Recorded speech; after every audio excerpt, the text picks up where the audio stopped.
What's up, Tracy23 back in with another video. Going to be talking about the games from yesterday. This is in the morning. This is earlier-ish in the morning that I'm recording this. Just woke up. Well, I've been awake for a little bit now, but I just got up, got ready and everything. So, yeah. I'm going to be talking about the games from yesterday. Today is Thursday.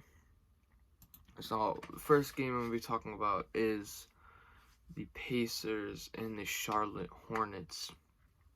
It was a good game. It was a really good game towards the end, especially. It looked like the Pacers were running away with it. They were up big going into the third quarter. The Charlotte Hornets went on a huge run behind LaMelo's 31, behind Hayward's 27, and they just came back. The team shot 66% from the free throw line. It's not very good.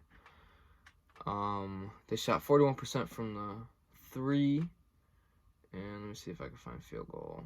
They shot 43% from the field goal, which again, 66% from the free throw line is bad. I'd rather shoot better than that. 42% from the three is not bad. As the Pacers shot almost 90% from the free throw line, 36% from three, and 47% from the field. So when the Pacers were they were up big going into halftime, and then the Charlotte Hornets came back and they made it a game, and they ended up winning the game off of a Sabonis miss. So I'm not overreacting. Just the Hornets kind of showed that they're young, so they can come back. The Pacers kind of showed that. You can't hold up, especially as the first preseason game. So the Chicago Bulls versus the Detroit Pistons. This is a game I watched in its full entirety because I'm a Bulls fan.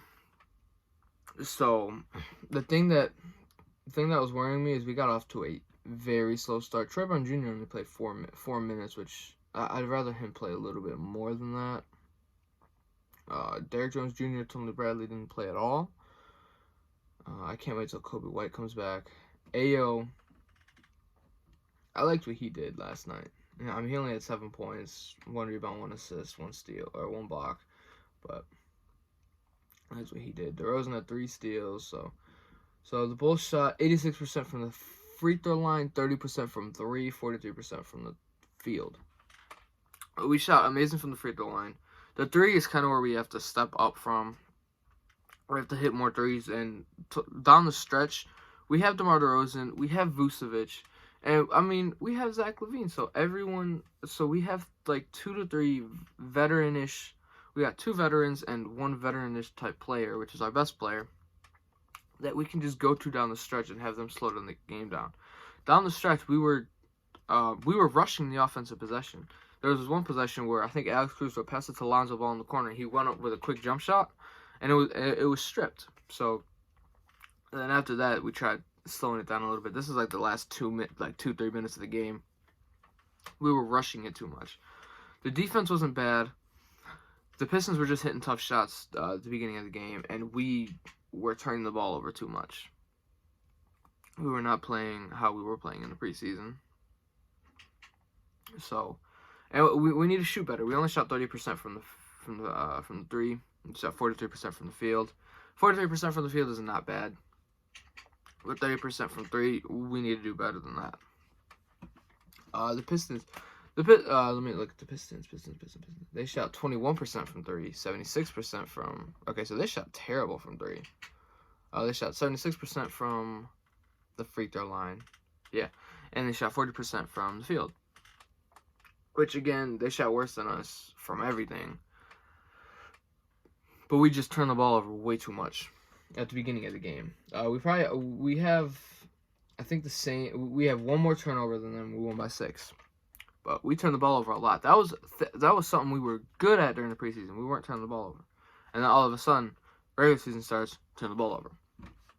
Now, in my opinion, the best game of the night, the Celtics and the Knicks. This is a game I watched. I tried watching most of it. I watched both overtimes. I watched all of fourth quarter. I watched most of the third quarter, most of the first, most of the second. So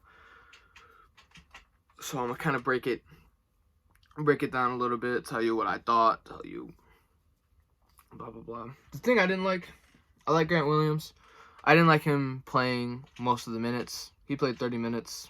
I mean, Schroeder played 30 minutes, but I would have rather had Schroeder, Smart, Brown, Tatum, Robert Williams. That would have been my personal lineup, and they don't have Jabari Parker, so I don't know why. I shot 41% from the field, 36% from the 3, and 73% from the free throw line. Again, Tatum was terrible last night. He had 20 on 7 of 30 shooting, 2 of 15 from the 3. He shot good from the free throw line.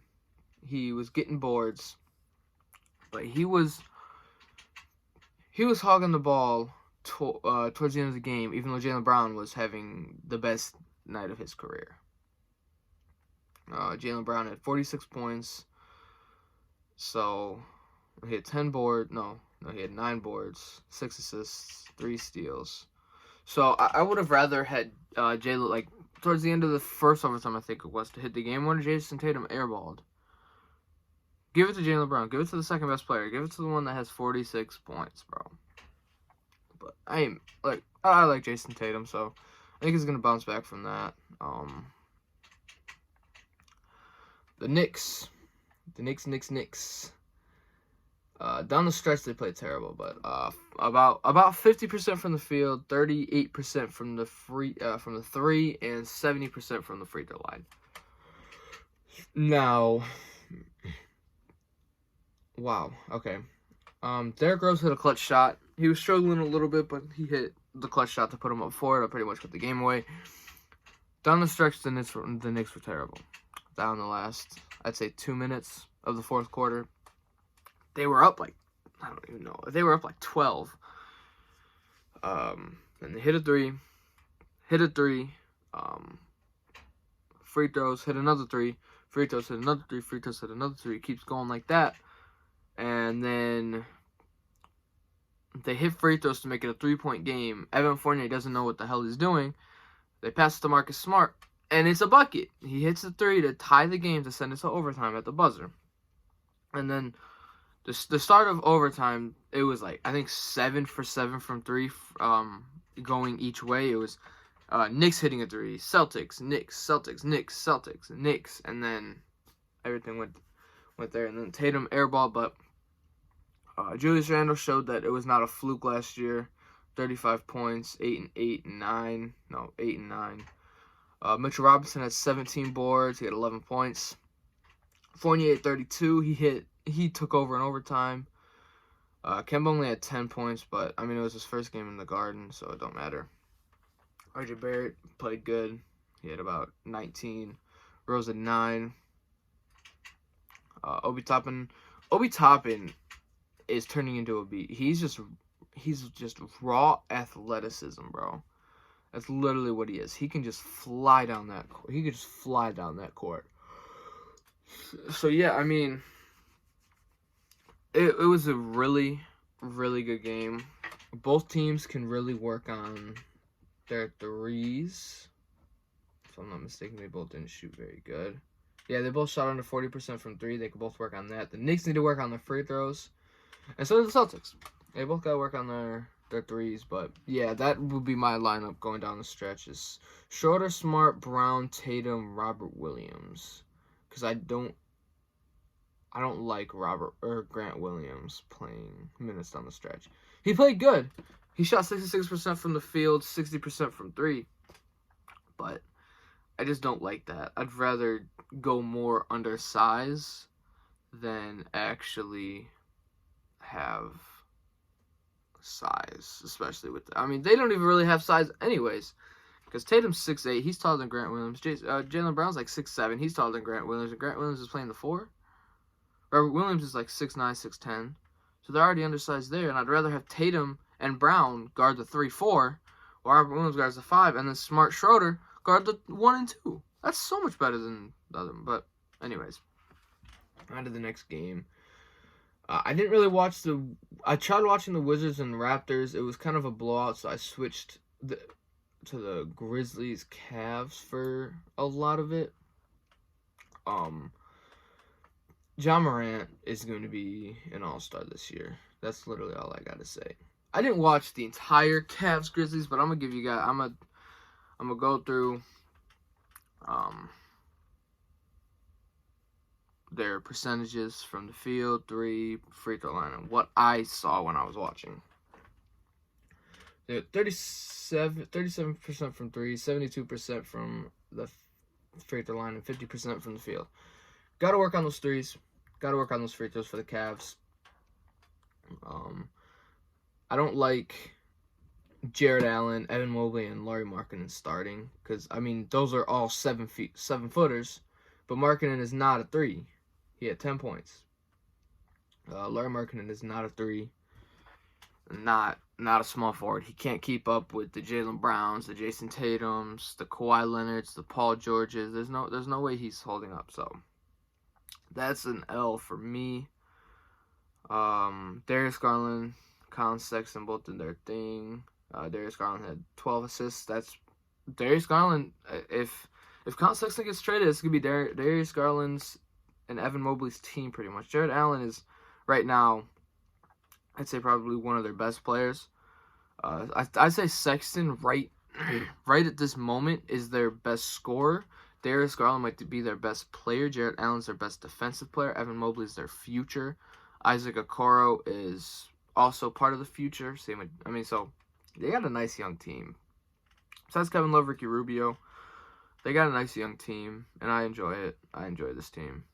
Kevin Love just needs to go to a contender so he can actually play for real minutes. So the Grizzlies, Ja Morant is just a beast. At 37 points, had 6 assists. Wow, bro.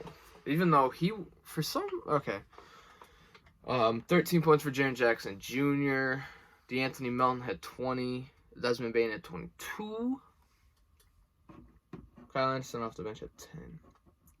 53% from the field, 42% from the 3, and they shot 100% from the free throw line. So, honestly, I thought this team might have got worse. They definitely didn't get better with those trades.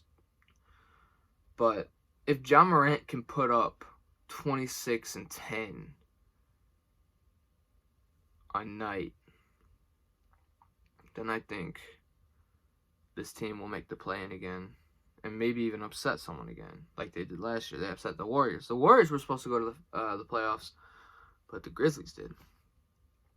There are so many games I got to talk about because I watched the Nuggets game. I kind of watched the Sacramento Kings game a little bit, and that's the only other game I got. I watched the 76ers game a little bit, so I'll talk about that a little bit. But yeah, I like that lineup, to be honest. It's Ja Morant, DeAnthony Melton, Desmond Bane, Jaren Jackson, Steven Adams. I like that lineup. All right, so for the 76ers, they shot 80% from the field, or from the free throw line, 52% from 3, and 51% from the free throw line, the field. They shot amazing from everything. The only thing I think they might be missing is that Ben Simmons. But they won by 20, so it's not even that bad. Drummond had 17 rebounds. That's what it's there for. Ingram at 25. Nickeil Alexander-Walker, 23. Might be most improved. I think I've got him in my top 3. I think Kevin Porter Jr. is my number 1. But I think Ja Morant might be up there too now. Because I remember he only averaged like 19 and like 7 or 8 assists.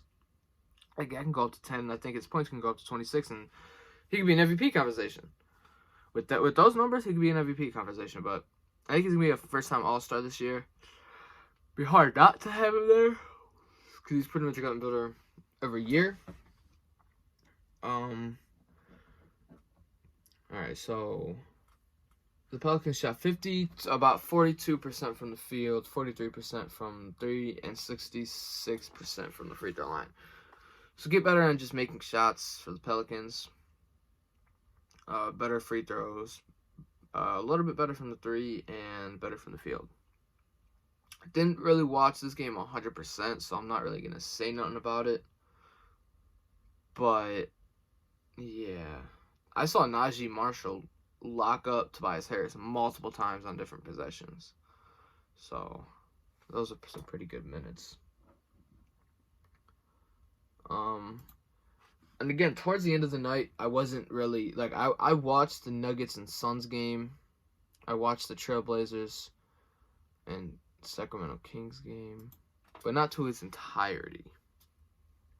I was doing stuff while the game was going on, so I really wasn't able to pay full attention, but I can give you guys a little breakdown on the game.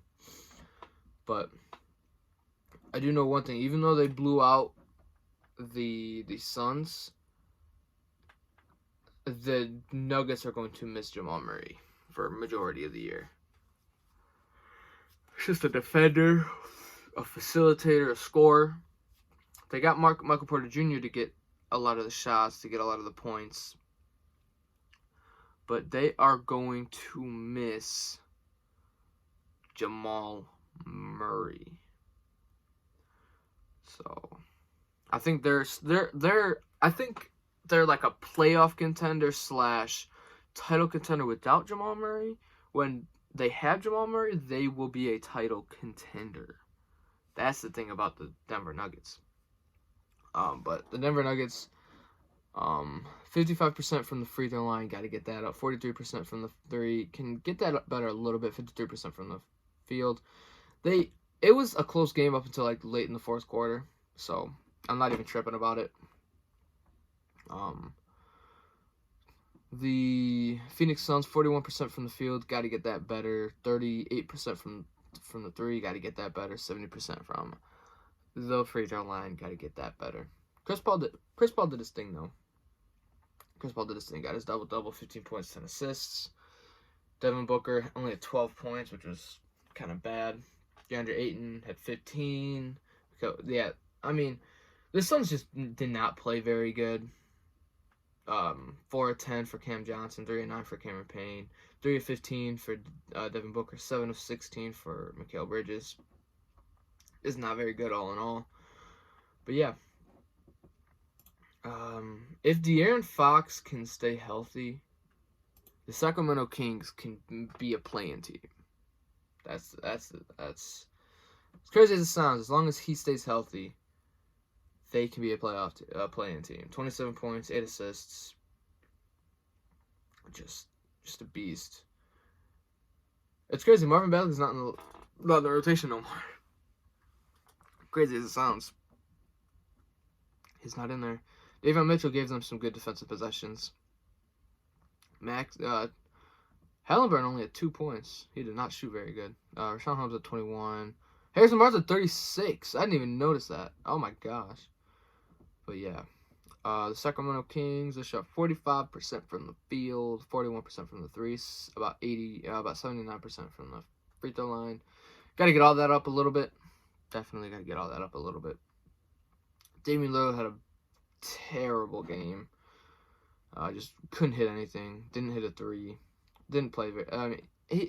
First game of the year. I mean, Westbrook didn't play good. Tatum didn't play good. So I'm not even saying. It's not even saying much. CJ McCollum played good. They shot 48% from the field, 34% from 3, 86% from the free throw line. Got to get the 3-point shooting up. But all in all, it was a very good anticipated opening night for all these teams. And there's only 3 games today, so I can break down. I think there should be only three games today. Yeah, there's only 3 games today. So when I get home from work, I can break them down entirely after. Probably tomorrow morning I'm going to record it. So I'm going to try to write some notes down while I'm watching. Because I can watch one game at once for a little bit. And then I have to watch the Miami, Bucks, Dallas, and Atlanta game together. And then Clippers and the Warriors game, I can watch that in its entirety by itself, so I can fully watch it, fully break it down for you guys. I can break down all 3 of those games. It'll be a lot for just those 3 games. When it has a lot of games, I'm gonna go over the percentages. I'm not gonna go over a bunch of stats because I don't really like going through box scores. I like watching the game, getting that feeling. But I thought, like, with the games that I didn't really know, that's why I didn't spend a lot of time on them, is because I just wanted to show you guys the stats, go through some of the box score just to get a little feel of how the game went. But most of the time, I'm gonna tell you guys the percentages, talk about what I saw, and yeah. So if you guys like this video, please like, comment, subscribe. Peace.